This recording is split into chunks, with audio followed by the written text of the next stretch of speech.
Shalom Aleihim. Bapak Yahweh memberkati saudara sekalian. Pagi hari ini saya akan menyampaikan satu materi yang saya beri tema, awas, ada bahaya di depanmu, waspadalah. Namun sebelumnya saya akan ajak saudara untuk berdoa terlebih dahulu. Ada saudara-saudara kita yang perlu kita dukung doa karena saat ini ada di rumah sakit. Yang pertama yaitu Rianto, adiknya Walmi yang saat ini sesak napas, jantungnya tersumbat. Sekarang ada IGD. Kemudian Bapak Henry Slamet yang jatuh dari motor dan kepalanya pusing, sakit saudara, sehingga ada di rumah sakit. Kita luangkan waktu sejenak, kita berdoa untuk Rianto dan Bapak Henry Slamet. Mari kita bersama-sama berdoa. Kami tunduk di bawah kaki-Mu pada pagi ini ya Bapak Yahweh. Saya mau minta pertolongan-Mu untuk kedua saudara kami, baik saudara Rianto, adiknya Walmi yang saat ini sesak nafas, karena jantungnya merasakan tersumbat. Oleh karena itu Bapa, Engkau memberikan kesembuhan kepadanya. Dari tempat ini kami sehati bersama dengan umat-umat-Mu. Kami menolak segala sakit penyakit yang ada dalam tubuhnya. Di dalam nama Adonai Yeshua HaMashiach kami tolak, kami singkirkan. Begitu juga dengan Bapak Henry Slamet yang mengalami kecelakaan jatuh dari motor. Tuhan, Engkau tolong, Engkau memberikan kesembuhan sehingga bisa kembali bersama-sama kami untuk memuji dan meninggikan Tuhan. Kami percaya kedua saudara kami ini Tuhan, Bapak Yahweh memberikan kesembuhan sehingga bisa pulang kembali dengan sukacita. Terpujilah Engkau Bapak Yahweh. Di dalam nama Adonai Yeshua HaMashiach kami sudah berdoa. Amin. Haleluya. Ya, terima kasih untuk dukungan doanya. Baik Bapak Ibu, kita akan lanjut, namun saya akan membacakan satu buah kesaksian dari Bapak Edi di Surabaya. Kesaksian pemulihan bisnis. Shalom Aleihim, Pak Nino dan Papi Lukas. Saya Edi dari Surabaya, mau membayar kesaksian mengenai pemulihan bisnis toko online saya. Kira-kira awal Juni, bisnis online saya di Shopee mengalami penurunan secara drastis hingga 30%. Dari awal saya merintis sejak 3 tahun yang lalu. Biasanya bisnis online saya 1 bulan bisa mencapai omset yang lumayan besar bagi kami, terus tiba-tiba turun drop hingga 30% saja. Saya langsung melakukan investigasi dan koreksi, apakah ada yang salah dalam toko online. Dan saya cek tidak ada pelanggaran apapun di toko online saya. Dan semuanya oke-oke saja dan lancar. Lalu saya berkonsultasi dengan Papi Lukas dan Pak Nino mengenai toko online saya. Dan akhirnya toko online saya didoakan sama Pak Nino dan Papi Lukas.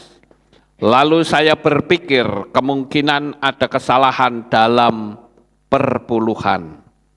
Pak Nino memberikan nasihat agar menyisihkan 1/10 dari keuntungan kotor yang belum dipotong biaya apapun, termasuk cicilan dan lain-lain, setiap harinya, bukan disisakan. Lalu saya belajar untuk mulai taat perpuluhan, walaupun manajemen saya sedikit amburadul.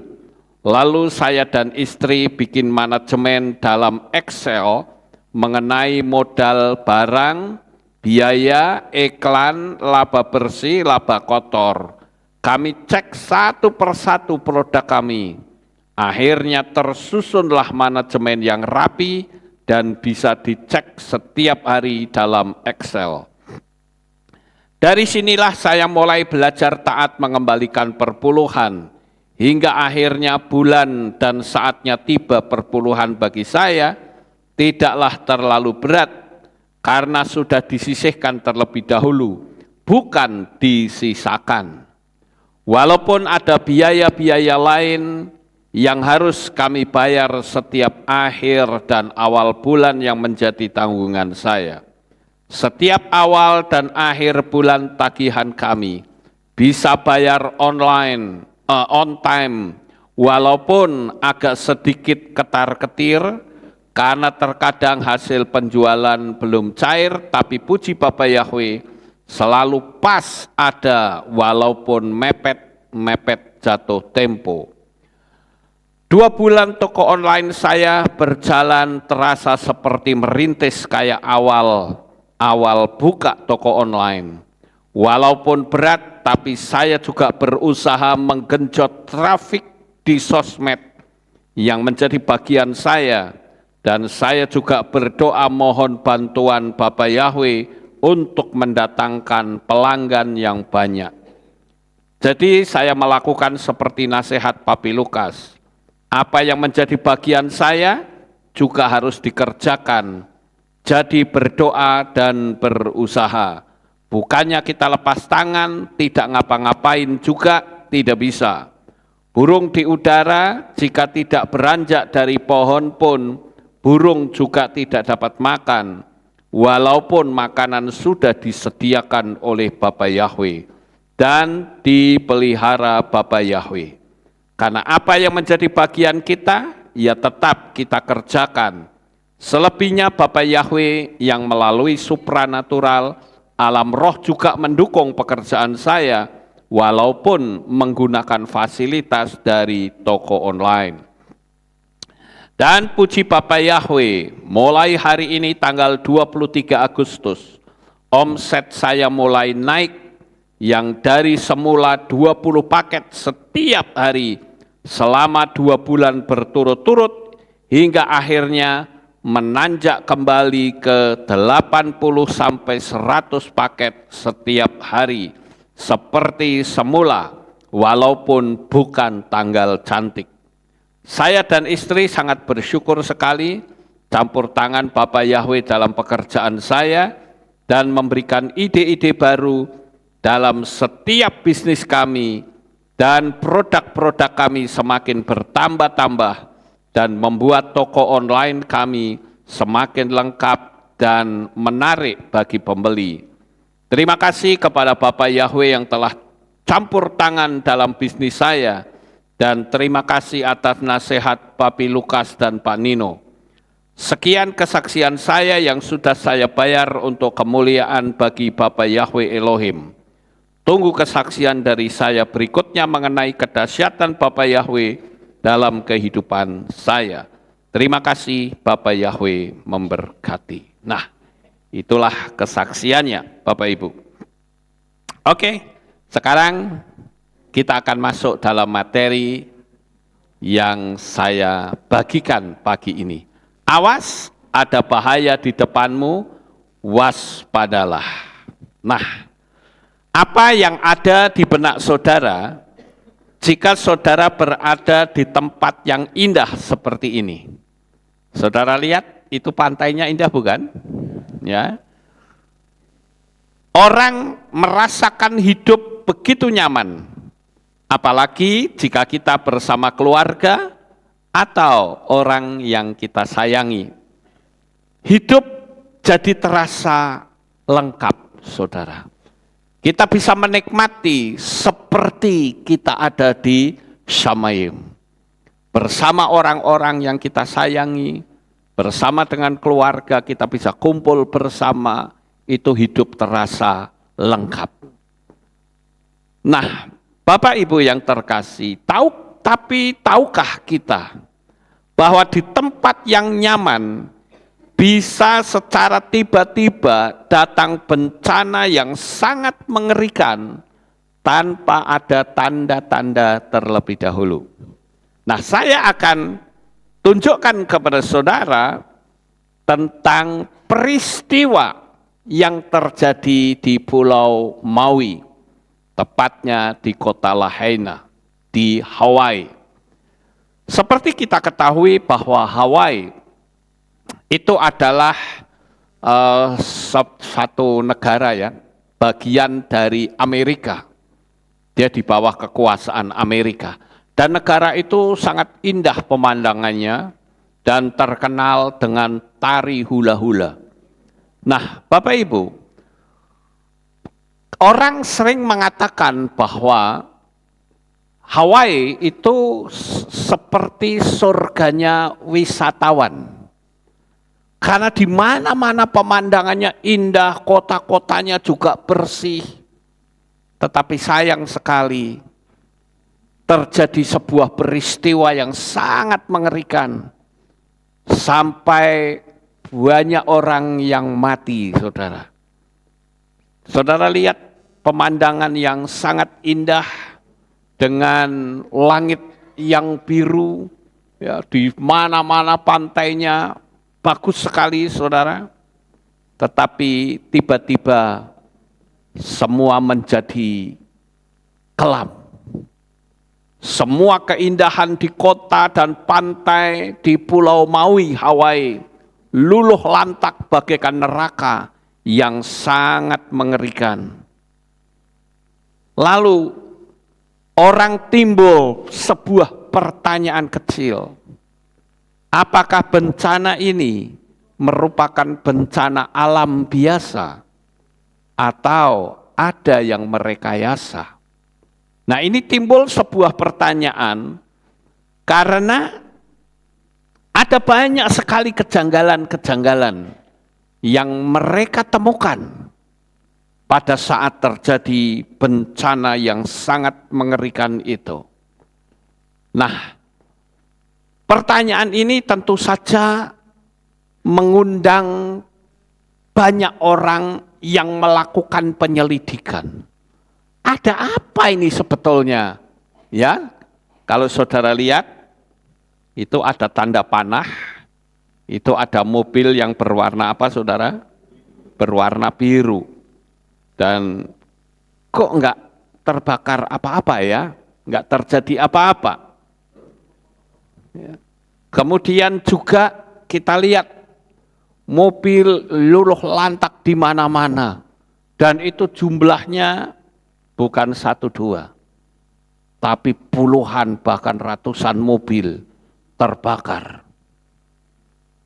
Tetapi ada lagi yang cukup menarik, yaitu rumah dari Oprah Winfrey.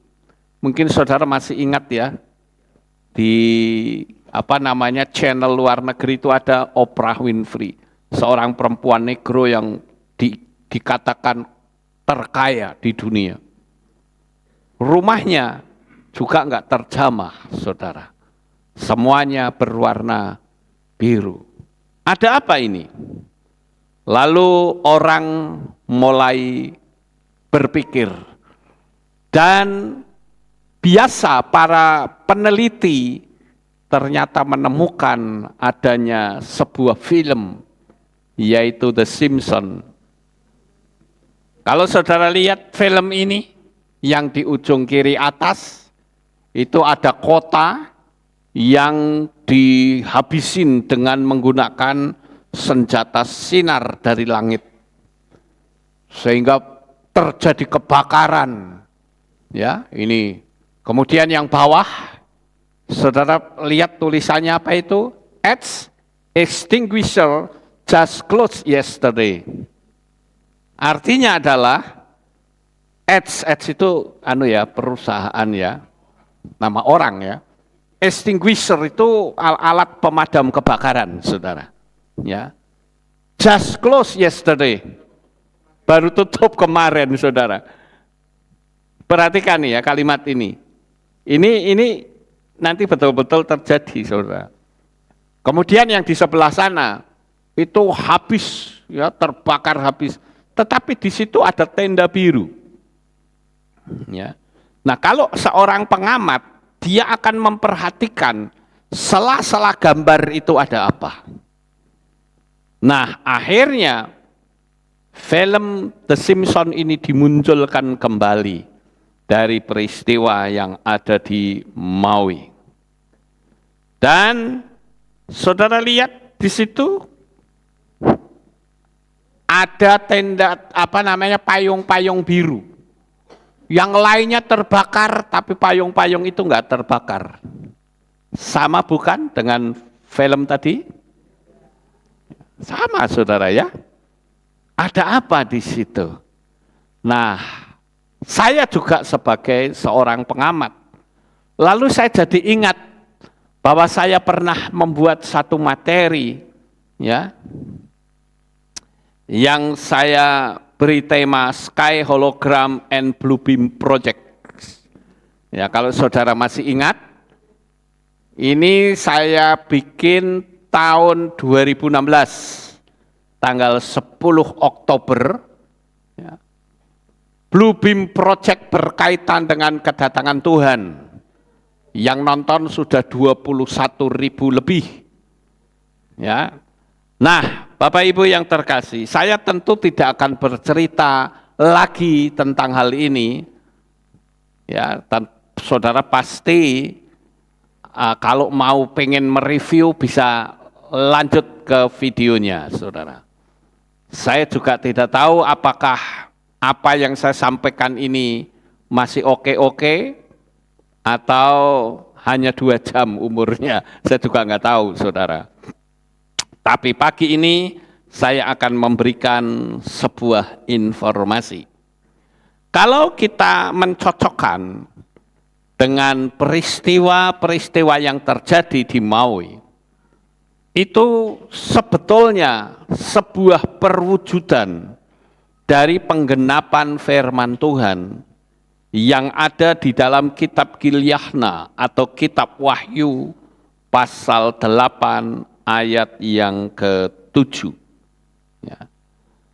Dikatakan, dan malaikat yang pertama meniup sangkakala, dan terjadilah hujan es, dan api yang bercampur dengan darah, dan itu dilemparkan ke bumi, dan sepertiga pepohonan terbakar musnah, dan semua rumput hijau terbakar musnah. Dari ayat ini, apa yang bisa kita tarik? Ada satu kalimat yang bisa kita ambil sebagai clue-nya, yaitu apa? Dikatakan, terjadilah hujan es dan api, ya, yang bercampur dengan darah, dan itu dilemparkan ke bumi. Berarti datangnya dari mana? Dari atas, saudara-saudara. Ya. Nah, di sini saya nanti akan ceritakan tentang keanehan-keanehan apa saja yang terjadi di peristiwa di Maui ini. Karena ada keanehan saat terjadinya kebakaran di Pulau Maui, di kota Lahaina, Hawaii, yang mengarah adanya unsur kesengajaan. Saya akan bacakan juga tentang apa yang terjadi ini dari kitab Gilyahna di pasal 13. Gilyahna 13 ayat 12 sampai 18, demikian bunyinya. Saudara perhatikan kalimat demi kalimat.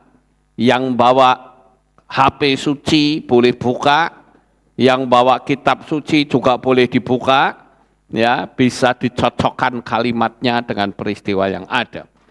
Dan seluruh kuasa binatang yang pertama itu dijalankannya di depan matanya. Ia menyebabkan seluruh bumi dan semua penghuninya menyembah binatang pertama yang luka parahnya telah sembuh. Dan ia mengadakan tanda-tanda yang dahsyat. Bahkan ia menurunkan api dari langit ke bumi di depan mata semua orang. Ia menyesatkan mereka yang diam di bumi dengan tanda-tanda yang telah diberikan kepadanya untuk dilakukannya di depan mata binatang itu. Dan ia menyuruh mereka yang diam di bumi supaya mereka mendirikan patung untuk menghormati binatang yang luka oleh pedang namun yang tetap hidup itu. Dan kepadanya diberi kuasa untuk memberikan nyawa kepada patung binatang itu, sehingga patung binatang itu berbicara juga dan bertindak begitu rupa, sehingga semua orang yang tidak menyembah patung binatang itu dibunuh. Dan ia menyebabkan sehingga kepada semua orang, kecil atau besar, kaya atau miskin, merdeka atau hamba, diberi tanda pada tangan kanannya atau pada dahinya. Dan tidak seorang pun dapat membeli atau menjual selain daripada mereka yang memakai tanda itu, yaitu nama bilangan binatang itu dan bilangan namanya. Yang penting di sini ialah hikmat. Barang siapa yang bijaksana, baiklah ia menghitung bilangan binatang itu, karena bilangan itu adalah bilangan seorang manusia, dan bilangannya ialah 666. Nah, ada sebuah pertanyaan, saudara. Kalau saudara membuat istilahnya ngotak-ngatik, coba saudara ketik kata vaccination. Sekali lagi, vaccination. Dalam bahasa Inggris ya. Maka saudara akan menemukan jumlah yang sama, yaitu 666. Makanya saya menyebut istilah tadi dengan tanda bilangan binatang itu. Saya kemarin coba-coba untuk melihat file-file saya yang lama. Dan ternyata jauh sebelum ada pemaksaan tanda bilangan binatang itu, saya sudah menyampaikannya. Ada satu materi yang saya beri tema kebohongan. Pokoknya ada kata kebohongan deh. Ah ya betul, kebohongan sedang diungkap di depan mata kita. Ya, 3 tahun yang lalu betul. Ya, gambarnya itu Pinocchio, saudara. Gambarnya Pinocchio. Saya perhatikan, loh, ternyata saya sudah menyampaikan. Dan orang nggak percaya, saudara-saudara. Dan akhirnya terjadi atau tidak? Terjadi, saudara. Nah ini saya juga memberikan informasi lagi. Yang belum terjadi, yang bakal terjadi, mau percaya monggo, tidak juga emang gua pikirin, gitu. Nah, saudara perhatikan, di sana tadi ada kata patung. Bayangan saudara apakah itu bentuk patung? No. Itu bicara tentang sistem, saudara. Ya, sistem. Ya tuh, saya kalau ngomong ini aman enggak ya? Sistem agama tunggal, udahlah apa bodoh, masa bodoh dah. Ya, sistem agama tunggal. Ya. Nah ini, ya, ini yang apa namanya, yang mesti kita waspadai, saudara. Dan jangan saudara pikir dunia ini akan seperti ini. Ini enak ya, pandeminya sudah selesai ya. Enak saudara-saudara, enak, tapi tunggu tanggal mainnya. Ya, maka saya memberikan informasi ini supaya kita waspada. Waspadanya seperti apa ya nanti kita dengerin bareng-bareng, saudara. Ya, nah, jadi ini adalah wujud nyata yang selama ini dirindukan oleh si setan. Yaitu apa? Menurunkan api dari langit yang dulu pernah gagal saat dilakukan oleh nabi-nabi Baal pada zaman Raja Ahab. Sekarang mereka sudah mampu melakukan seperti itu. Ya. Kalau dulu nabi-nabi Baal dibunuh, sekarang mereka melakukan pembalasan, membunuh manusia. Jumlahnya nggak tanggung-tanggung, melebihi dari yang dibunuh oleh Elia. Nah, setan itu selalu meniru. Bapak Ibu saudaraku yang terkasih, apa yang perlu kita perhatikan? Pelajaran apa yang bisa kita dapatkan dari peristiwa ini? Ada yang saya menyebut dengan istilah the SPARS pandemic tahun 2025 sampai 2028. Perhatikan kata-kata saya. 2025 sampai 2028. Nah, ini yang disebut dengan futuristic scenario to facilitate medical countermeasure communication. Nah, saya bahkan mengatakan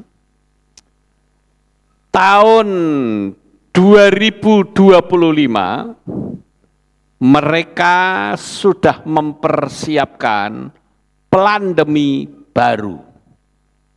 The new plandemi. Ya. Hati-hati saudara. Jangan saudara anggap, oh sekarang bepergian aman-aman saja. No.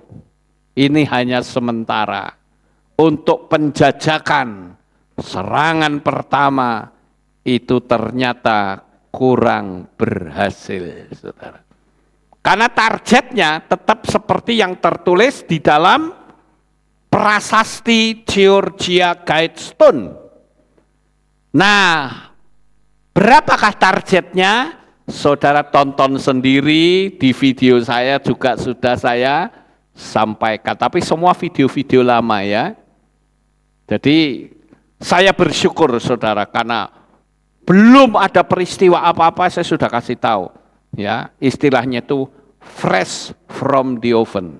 Ya, segar dari open, saudara. Tinggal makan, enak, saudara-saudara. Walaupun orang belum tahu, kita sudah tahu, Bapak Ibu. Ya. Nah, si mata satu ini sekarang sedang mempersiapkan alat. Saya nyebutnya alat kebaikan bagi manusia yang akan membawa manusia pindah alam. Enak bukan bahasanya, saudara? Ya, enak, saudara. Ya, saya berharap orang paham dengan kode-kode bahasa saya. Ya, tapi saya yakin jemaat Kehilat Aleph Tau pasti paham. Ya, pasti paham ucapan saya, saudara. Karena kemarin saya pakai bahasa sandi, orang tanya, maksudnya apa, Pak? Aduh, saya bilang kamu pasti nggak pernah nonton video saya ya. Iya, lah saya ditonton apa? Kondisi keadaan sudah genting seperti ini, masih nggak paham-paham juga. Tapi sekali lagi saya katakan, saya bangga dengan saudara. Saudara itu hebat, pinter-pinter paham dengan bahasa sandi yang saya ucapkan. Ya, saya berharap ya para subscriber kalau bisa ngikutin saya, pasti saudara akan paham. Maka saya menggunakan kalimat si mata satu sudah menyiapkan alat kebaikan yang bisa membawa manusia pindah alam. Cahaya itu ternyata bisa membunuh manusia. Saudara percaya? Nah itu tadi filmnya kan begitu. Saya tidak akan putarkan video karena saya takut kena copyright. Ya, jadi pakai omongan saja, tapi percaya itu ada, saudara ya. Jadi cahaya itu kalau difokuskan akan memiliki kekuatan yang luar biasa.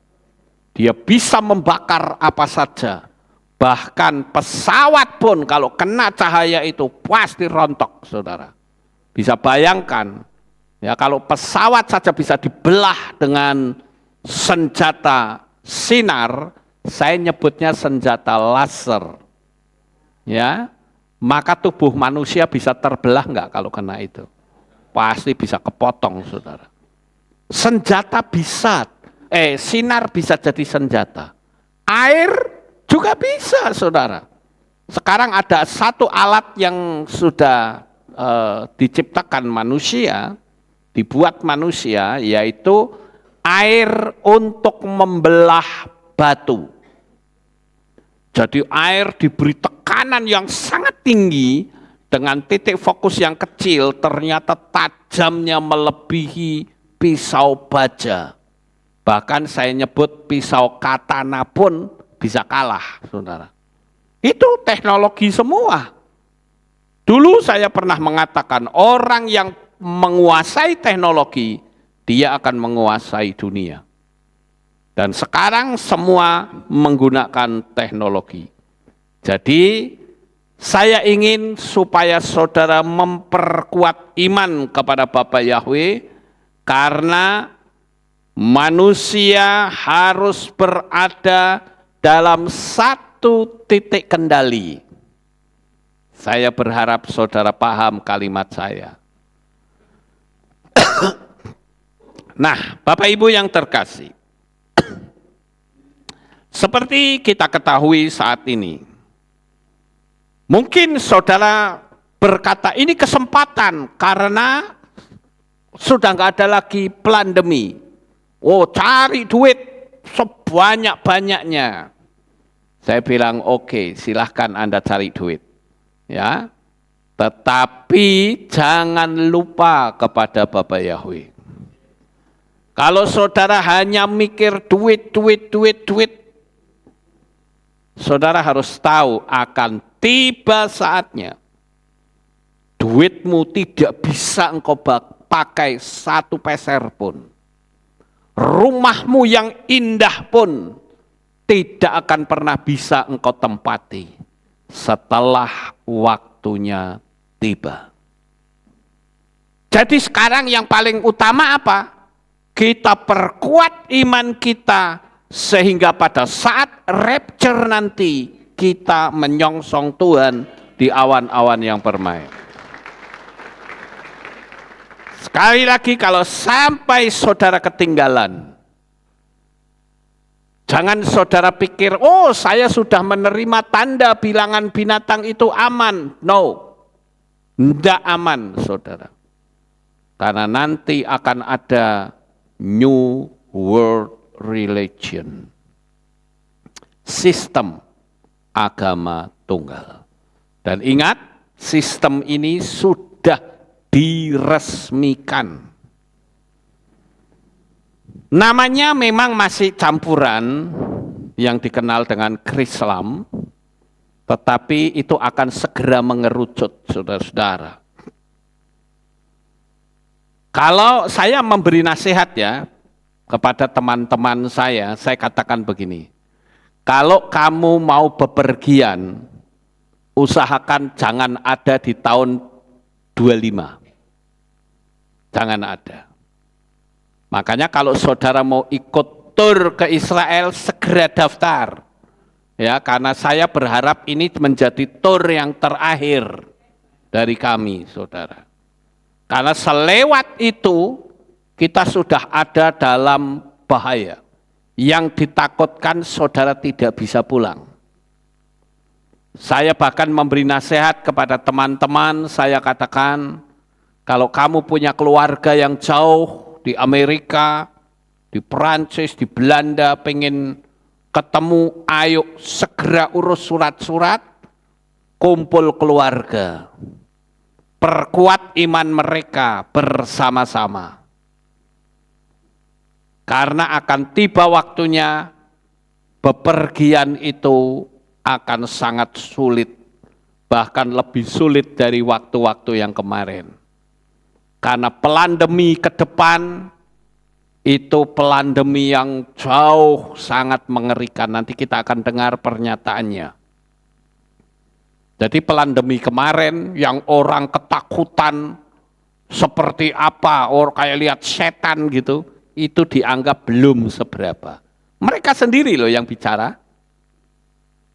Jadi saya memberikan informasi ini, saya berharap bagi saudara yang punya jaringan internet, ayo diambil materi-materinya, karena akan tiba saatnya nanti saudara tidak bisa lagi memiliki akses internet, listrik pun tidak, karena akan dibuat menjadi primitif.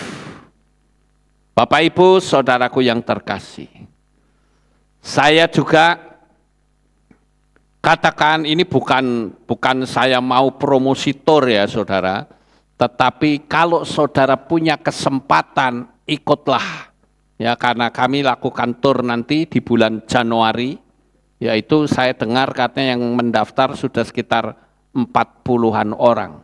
Ya, segera saudara. Karena saya juga mikir, saya rasa untuk pertengahan sekitar bulan Agustus 24 pun saya sudah nggak nyaman untuk bepergian. Karena yang ditakutkan mereka itu mempersingkat waktu.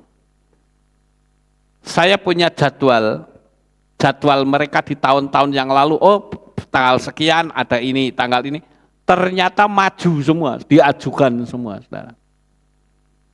Lalu apakah ini menjadi sebuah penggenapan? Bahwa waktunya dipersingkat, dipepet ke saudara. Itu pun kita tidak tahu.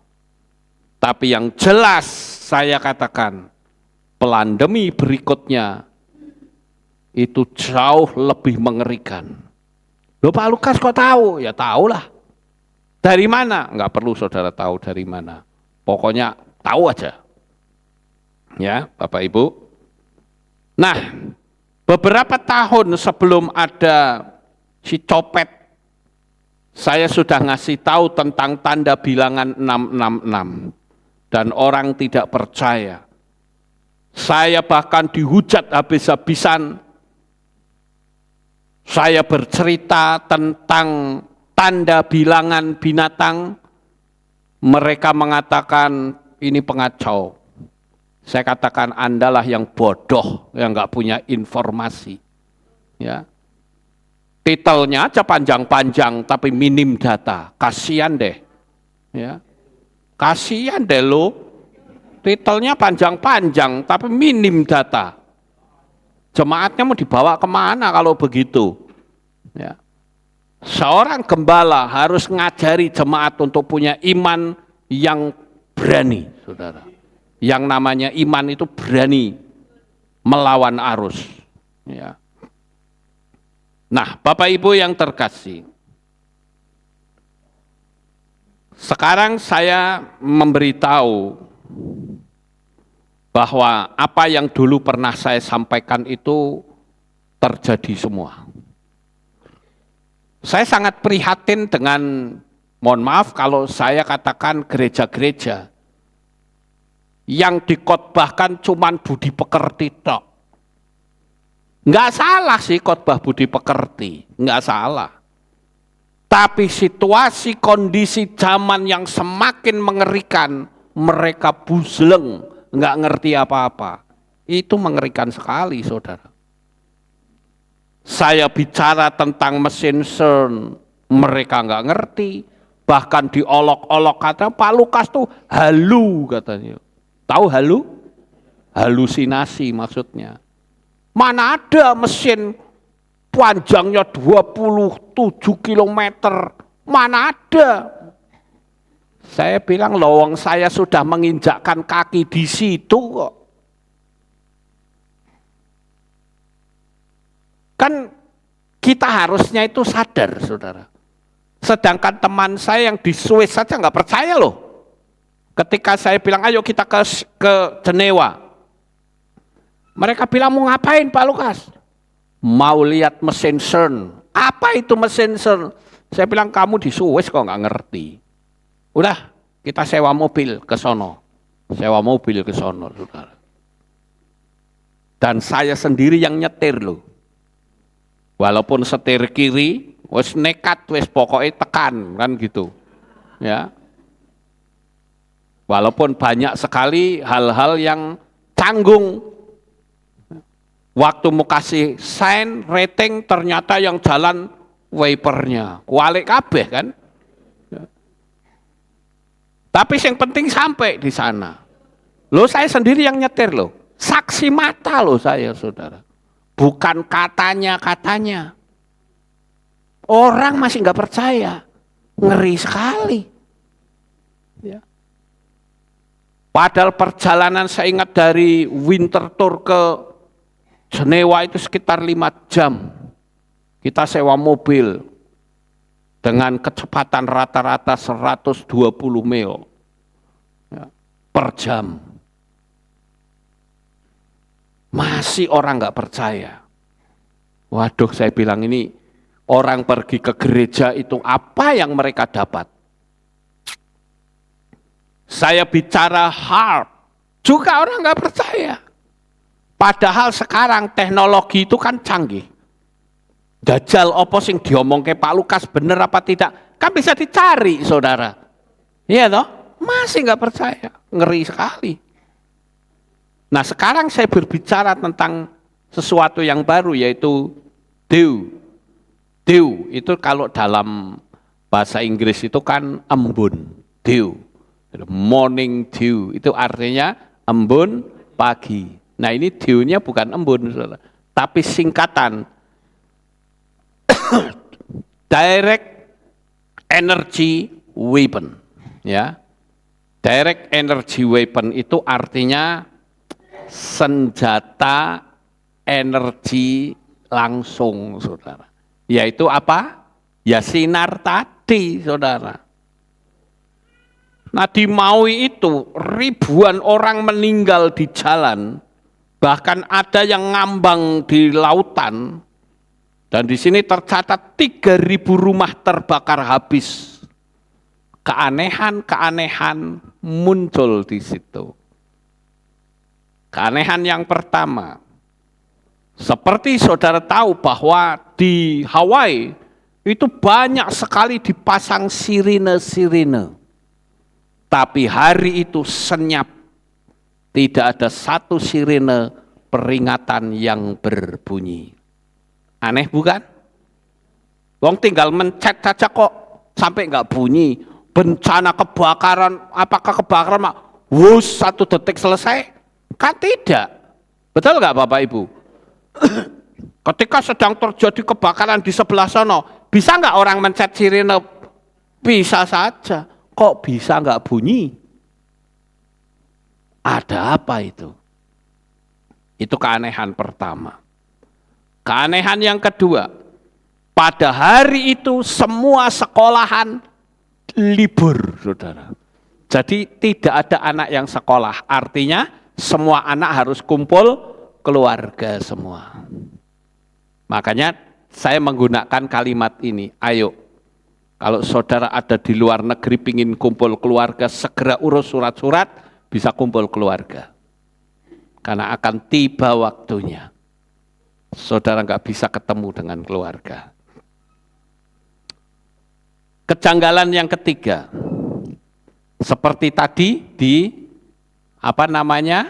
film The Simpsons, alat pemadamnya baru tutup kemarin. Kebakaran hutan yang begitu menghebat, pemadam kebakaran nggak ada yang keluar, saudara. Aneh bukan? Ya. Semua alat pemadam kebakaran, bahkan hidran, itu pipa-pipa yang ada di pinggir jalan itu, ya kan, nggak bisa dibuka, saudara. Ada apa itu? Harusnya pipa-pipa itu kan tujuannya untuk kalau terjadi kebakaran, ya toh, tinggal dibuka, tancapkan selang, jebret, langsung mabus, padam kan gitu. Lah kok nggak bisa? Ada apa? Ya tadi jawabannya film Simpson tadi, saudara. 1 hari di muka sudah tuh tutup. Alat pemadam kebakaran tidak berfungsi. Kemudian,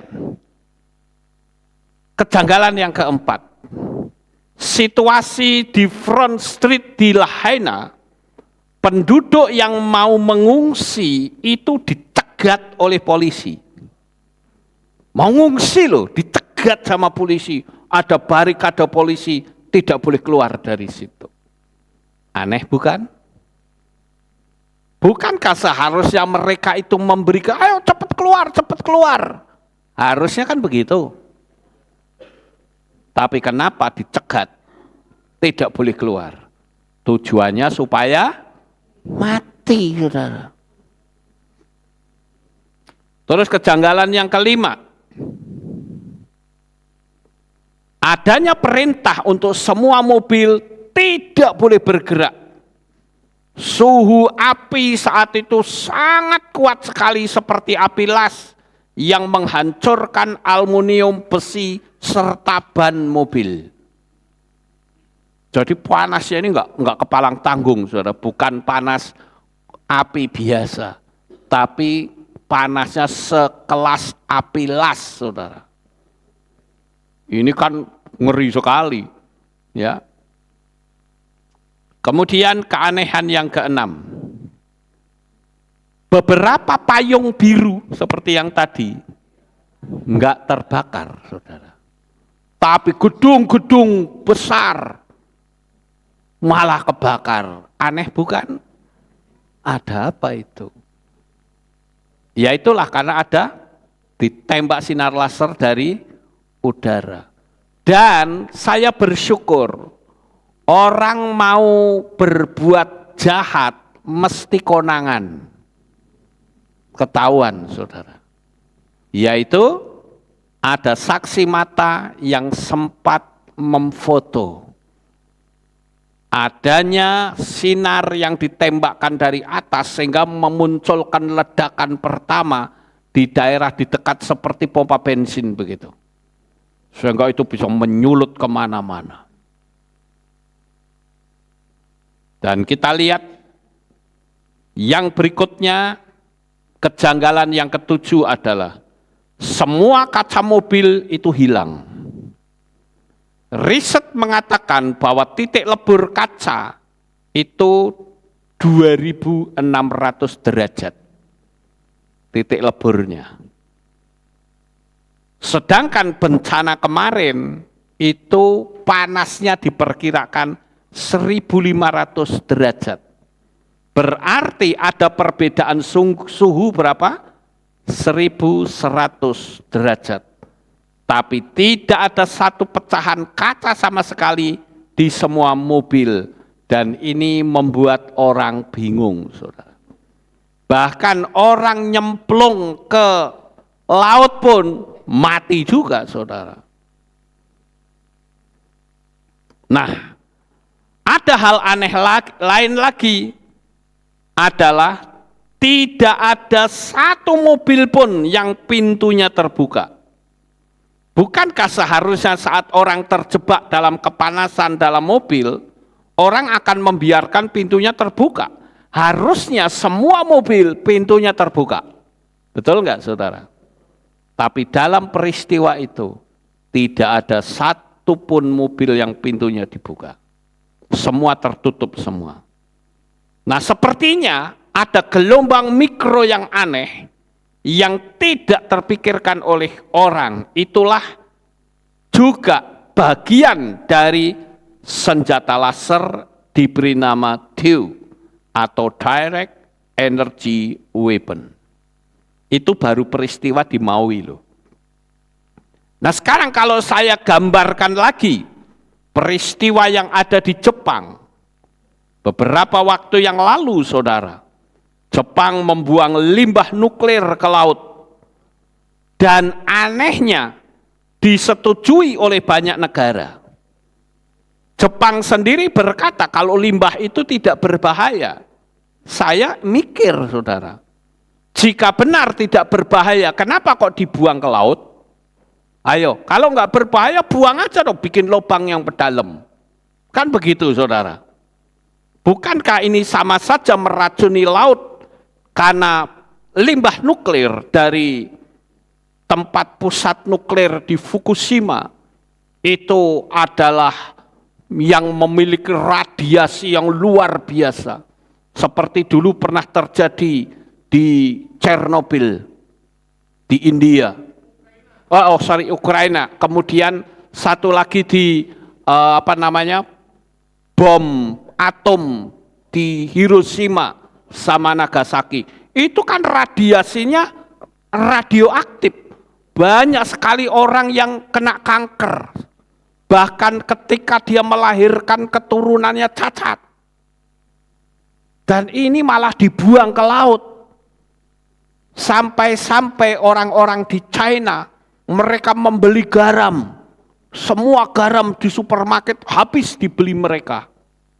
Karena mereka takut, jangan-jangan garam yang nanti dibeli sudah mengandung radioaktif.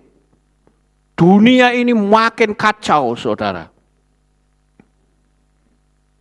Dan akan menghasilkan generasi yang cacat dan menambah jutaan manusia yang bakal kena kanker, limfoma, dan leukemia.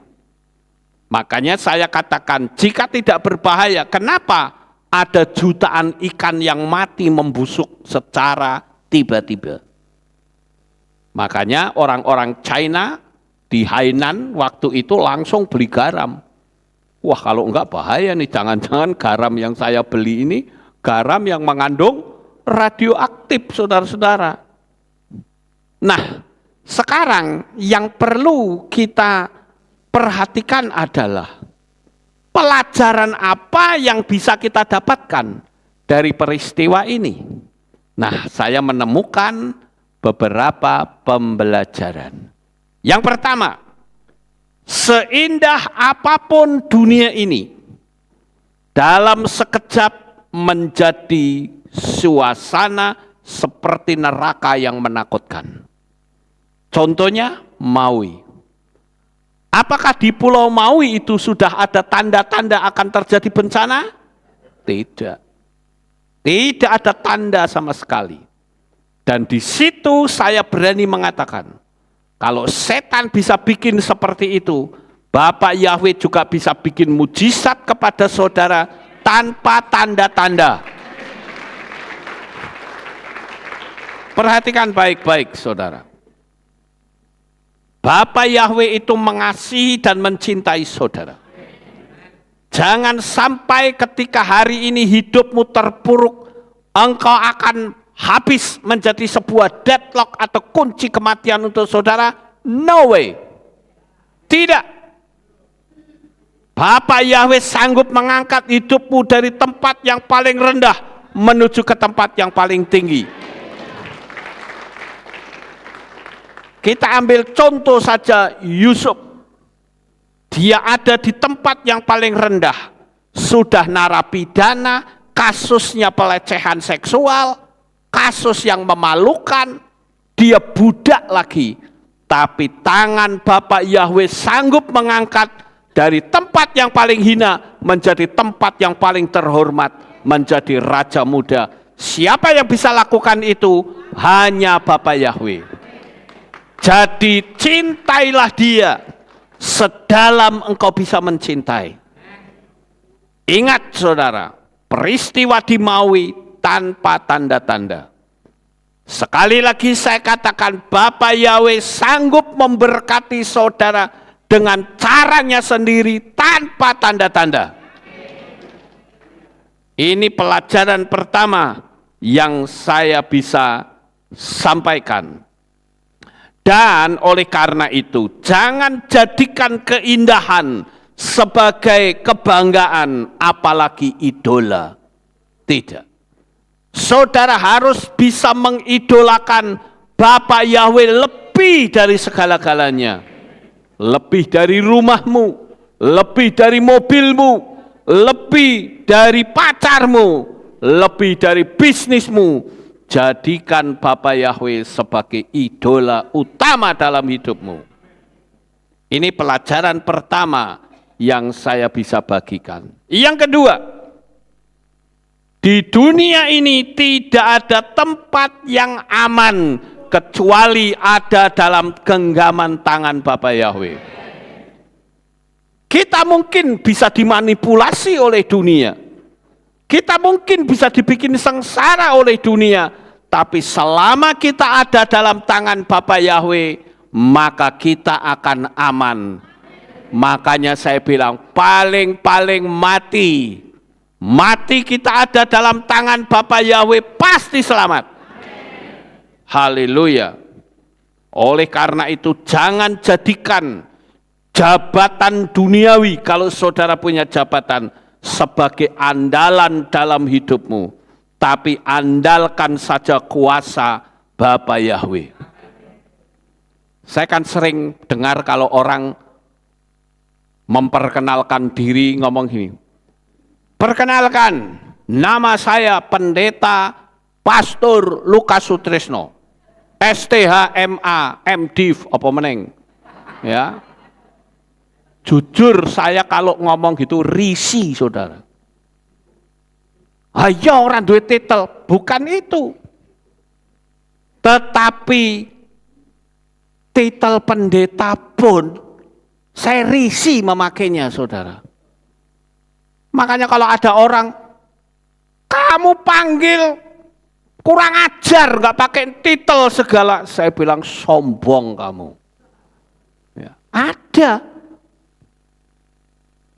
Ada pendeta kalau dipanggil mesti titelnya dilengkapi.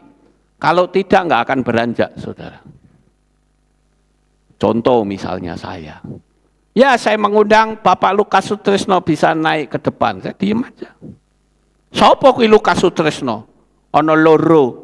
Lukas Sutrisno sing ora duwe titel karo sing duwe titel. Ah, saya kan punya titel, yuk panggil dong titel saya. Sombong, saudara. Ya. Saya jujur risih. Perkenalkan, saya Pendeta Lukas Sutrisno. Risih saya. Di mata Tuhan nggak ada pendeta, nggak ada sarjana teologi, nggak ada apa-apa. Di mata Tuhan itu kita sama. Maaf, bukan saya melecehkan. Orang bisa punya titel itu karena apa toh? Tahu karena apa? Bikin artikel. Lo betul nggak? Misalnya saya sekolah nih di universitas. Pengen dapat titel kan mesti bikin artikel, betul nggak? Loh saya mau tanya ini yang punya titel, betul apa tidak? Betul kan? Titel apa? Bikin artikel kemudian diajukan, adu debat sama guru pembimbing, kan gitu? Iya toh? Begitu nanti saudara bisa menunjukkan argumentasinya kuat, sehingga saudara diluluskan, muncullah titel 1. Bikin lagi, muncul titel 2. Kan begitu, betul nggak sih? Betul. Ya. Nah, saya nggak tahu, saya itu sudah punya titel berapa, saudara. Ya. Materi saya kan sudah banyak. Itu kan bisa jadi, apa namanya, jadi tesis. Iya toh? Itu. Makanya saya bilang, manusia itu tidak ada yang bisa dibanggakan. Tapi kita bisa bangga karena kita dikenal oleh Bapa Yahweh. Itu kita bangga, saudara. Kita percaya akan kasih-Nya. Kenapa? Karena orang yang bertitel nggak ngerti kok nama Yahweh. Apa itu Yahweh katanya? Bahkan ada yang menghina, dianggap itu makanan, kurang ajar. Loh iya, saya pernah dengar tuh. Ada pendeta yang bilang, apa itu Yahweh? Cakwe katanya. Kurang ajar, saudara. Nama kudus kok dipermainkan kayak begitu. Boleh nggak kalau saya katakan orang itu kurang ajar? Itu sadis loh, saudara. Lah setan saja gemetar kok. Lah nek ini nggak gemetar malah menghina, berarti lah melebihi setan. Iya toh? Makanya saya bilang nggak ada yang bisa dibanggakan. Maka saya katakan kalau saudara punya jabatan, pakailah jabatan itu untuk memberkati orang lain. Bukan untuk sombong-sombongan, saudara. Apalagi dipakai untuk memeras. Parah banget, saudara. Makanya muncul KPK. Kenapa? Karena banyaknya oknum-oknum yang memakai jabatan untuk kepentingannya sendiri. Paham Bapak Ibu?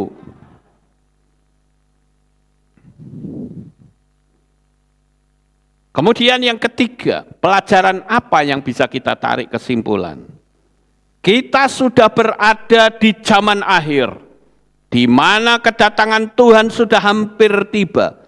Setialah beribadah di tempat yang benar.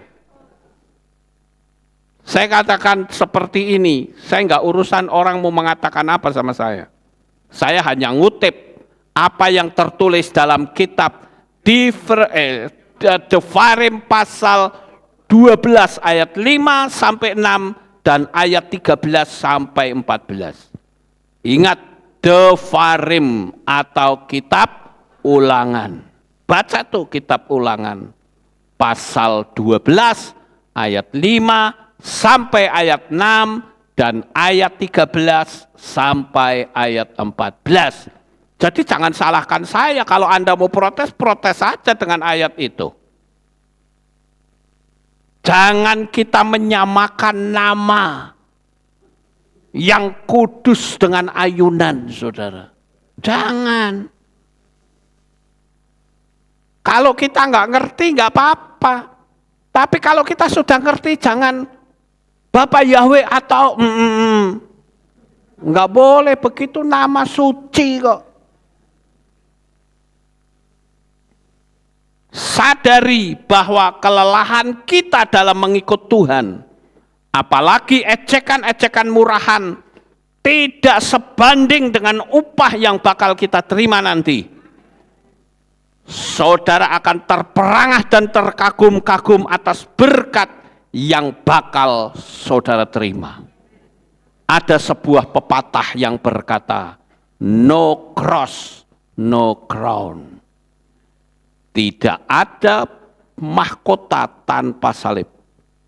Artinya apa? Biarkan mereka menghina, mengejek kita, mengolok-olok kita. Nanti siapa yang tertawa paling akhir? Kitalah yang akan tertawa. Sama seperti Noah. Noah itu dikatakan gila, dikatakan begini. 120 tahun loh Noah itu memberitakan keselamatan. Enggak digubris, saudara. Hanya keluarganya sendiri. Dan akibatnya keluarganya bersama Noah yang selamat. Tuhan tidak memihak kepada mayoritas. Tapi Tuhan memihak kepada orang yang mau tunduk kebenaran firman. Sekarang pelajaran yang keempat. Pernahkah saudara merenung? Apa jadinya jika posisi saudara sedang dalam kehancuran iman, tiba-tiba peristiwa mengerikan itu datang, semuanya sudah terlambat. Awal penderitaan kekal segera saudara alami. Oleh karena itu berhati-hatilah. Tanggapi ucapan saya ini dengan serius. Jangan sampai saudara menyesal selama-lamanya. Saya di sini tidak mau bicara agama, tidak. Tapi saya sedang berbicara tentang keselamatan kita bersama. Yang kelima, saudara. Tadi sudah saya singgung. Banyak orang-orang yang bertitel teologi yang panjang tapi minim data. Contohnya orang-orang yang mendukung tanda bilangan binatang itu.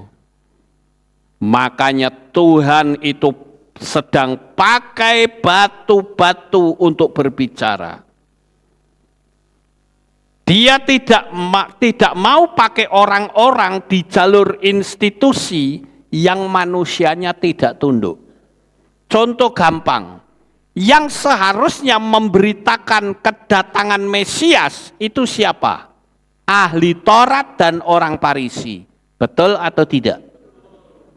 Tapi faktanya yang memberitakan kedatangan Mesias justru Yohanan Pembaptis yang tidak ada dalam jalur institusi.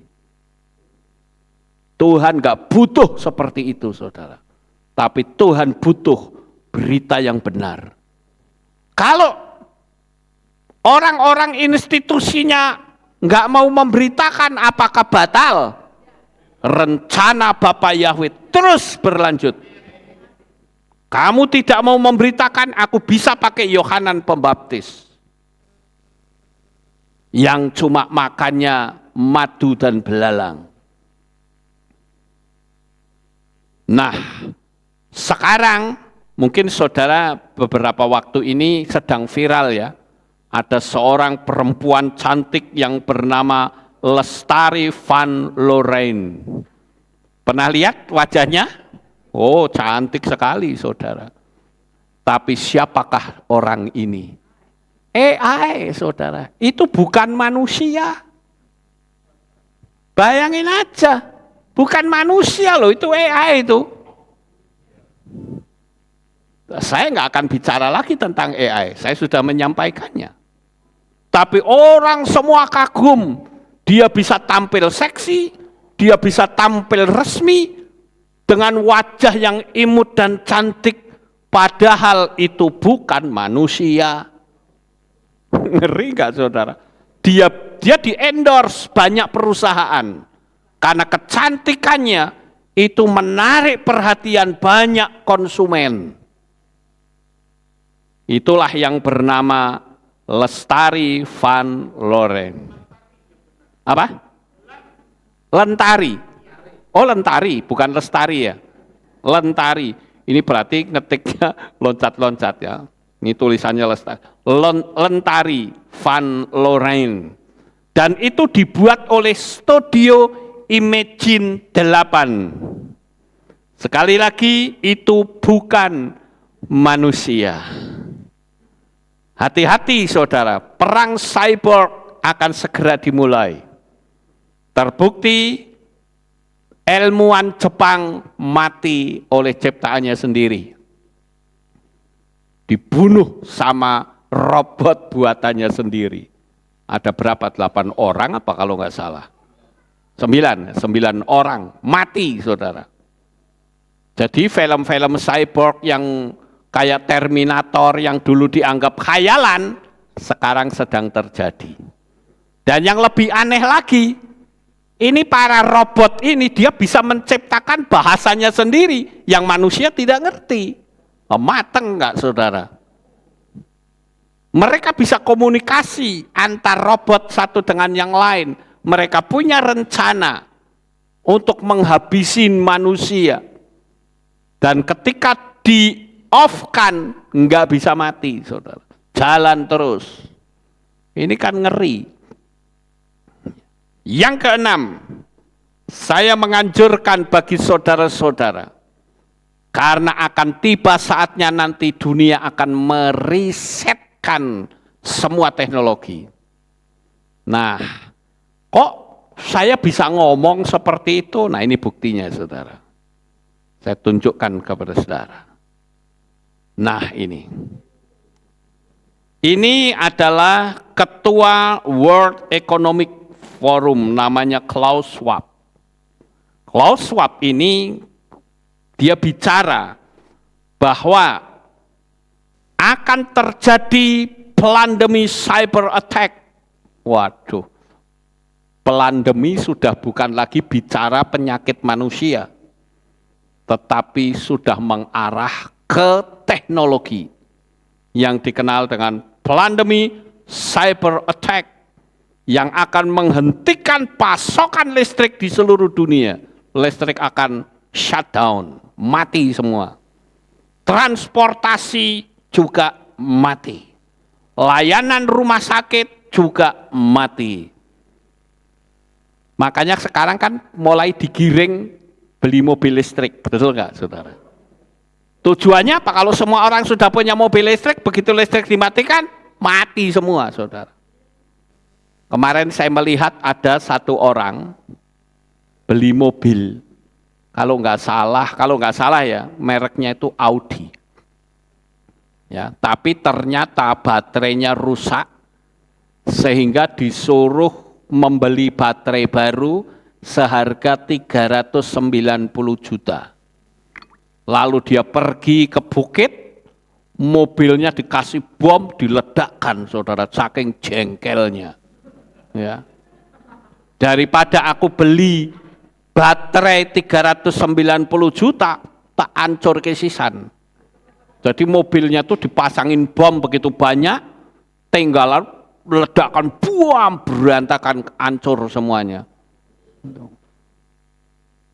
Itu tanda bahwa kita semua itu akan di shutdown dengan mudah. Ya, transportasi shutdown, layanan rumah sakit shutdown, krisis COVID-19 akan dianggap sangat kecil. Padahal kemarin saja sudah hebat ketakutannya orang, diancam, dilarang jualan, itu masih dianggap kecil. Yang ngomong siapa? Nih orangnya yang ngomong, saudara.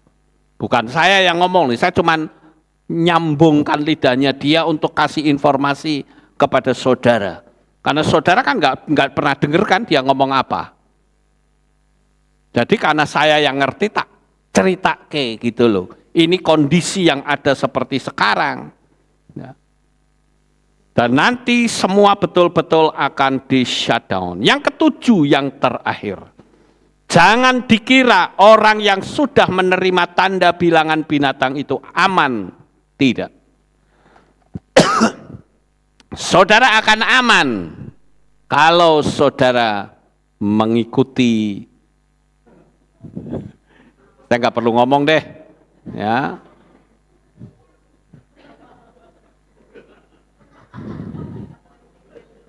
Coba saudara bayangkan betapa mengerikannya kondisi ini.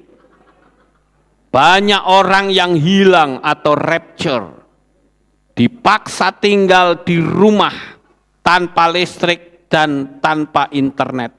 Mau komunikasi dengan siapa? Jika syaratnya mendapatkan hal ini harus jadi anggota mereka, kita semua tentu orang tidak akan mau, saudara. Jika mau, maka firman ini, kalau tidak mau, firman ini tergenapi. Matius 24 ayat 21, Markus 13 ayat 19, bacaan sendiri. Ya. Jadi sekarang ini saya katakan, jangan kita anggap remeh. Saya berusaha memberi yang terbaik, minimal Jemaat Kehilat Aleph Taus sudah menerima pesan ini, sudah menerima informasi ini. Sekarang terserah saudaramu apa. Tapi kalau saya katakan, setialah kepada Bapa Yahweh. Ini bukan bicara agama, tapi ini bicara keselamatan kita bersama. Saat rapture tiba, kita akan betul-betul kebingungan, saudara. Kemarin saya lihat ya, di pastori saja, kok saya sendirian apa orang pada rapture apa ya? saya cari istri saya kok nggak ada, saya cari orang-orang kok nggak ada, sepi, pintunya tutup, saya sendirian. Wah, jangan-jangan rapture ini. Nggak taunya belum, saudara. Haleluya. Ya. Makanya saya katakan, betapa mengerikannya kalau rapture itu tiba, saudara. Amin. Perkuat iman kita. Sekali lagi, kekayaan sebesar apapun nggak akan bisa saudara miliki, kecuali mengikuti yang di atas sono, ya, yang di atas sono. Itu kan ada tulisannya tuh, OWR, OWR. Kita pakai kode itu aja ya, OWR, ya.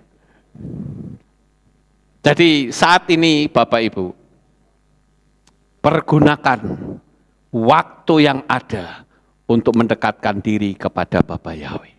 Sukses besar untuk saudara. Bapa Yahweh memberkati. Haleluya. Kita tunduk kepala, kita berdoa. Kami mengucapkan terima kasih dan syukur kepadamu ya Bapa. Pagi ini kami bersama-sama telah mendengarkan renungan firman-Mu.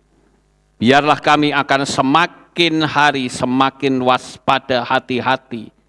Buatlah kami memberi yang terbaik untuk Bapa Yahweh.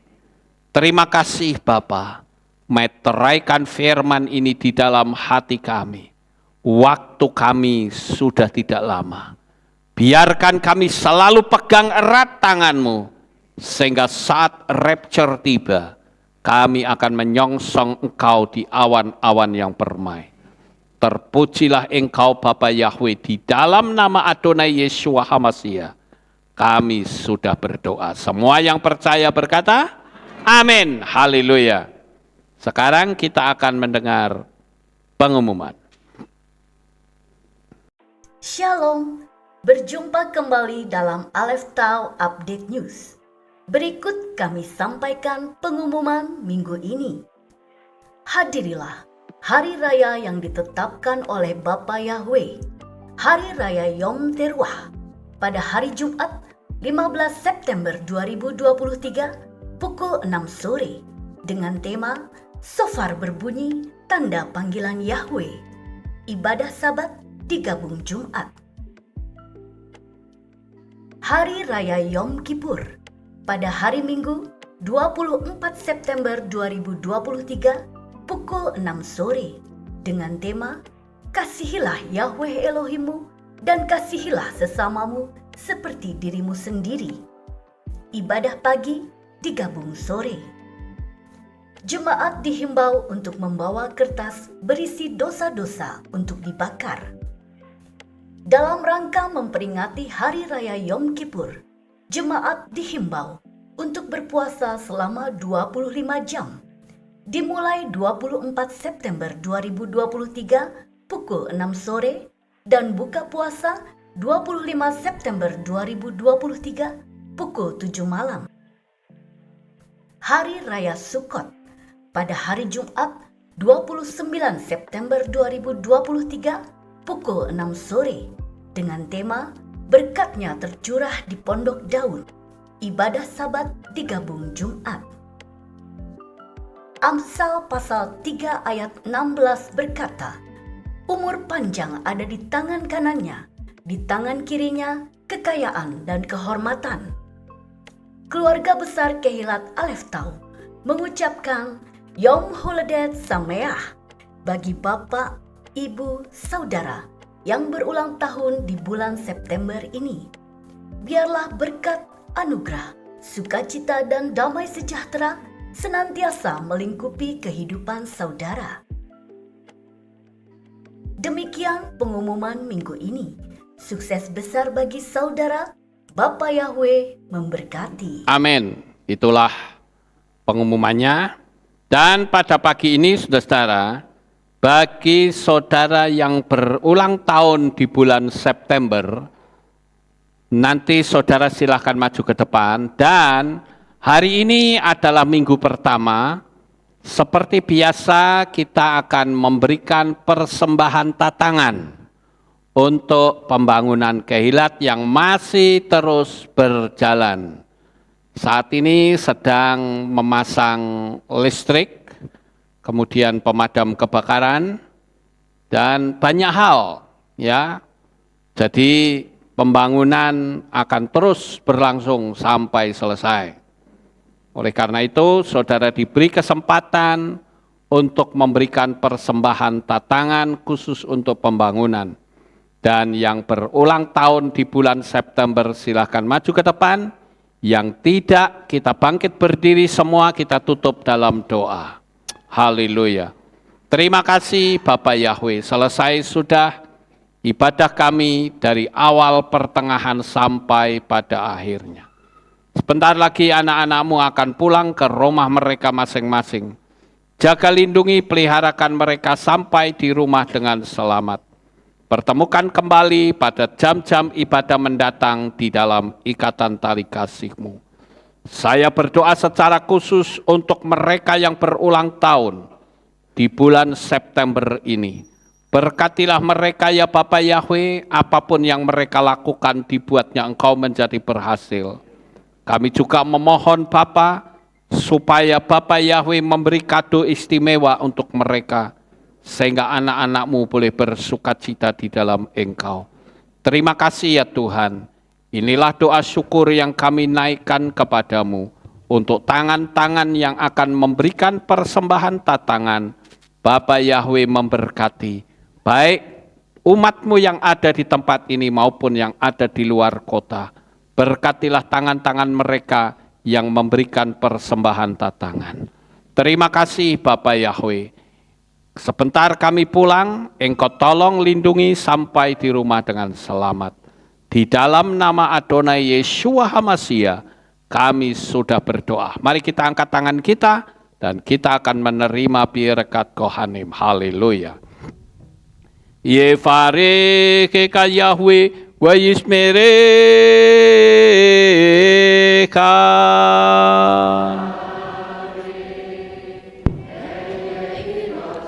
Yair Yahweh panau eleka wihuneka.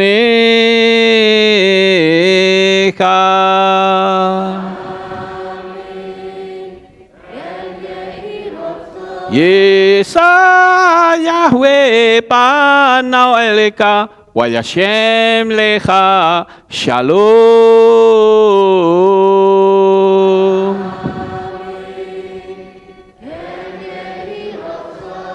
Baruk atapa eruk faruk atapa sareh. Engkau akan diberkati di kota dan kau akan diberkati di ladang. Baruk peripit neka ufri atmat ka ufri fahem teka shekar alapeka westeroconeka. Diberkatilah buah kandunganmu, diberkati hasil bumimu, diberkati hasil ternakmu, anak-anak lembumu dan anak-anak dombamu. Baruk tanah kaum misyar teka, diberkatilah bakulmu dan tempat adonanmu. Baruk ata boboy kau faruk ata betseteka, dan kau akan diberkati pada waktu kau masuk, dan engkau akan diberkati pada waktu engkau keluar. Baruk ata Yahweh Elohenu melek haolam, Beshem Yeshua HaMashiach Waruah HaKodesh Kile Olam Faed. Kami sudah berdoa dan mengucap syukur. Haleluya.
Selamat pulang, selamat pagi Bapak Ibu semuanya. Bapak Yahweh memberkati, sukacita kau berikan dalam hatiku.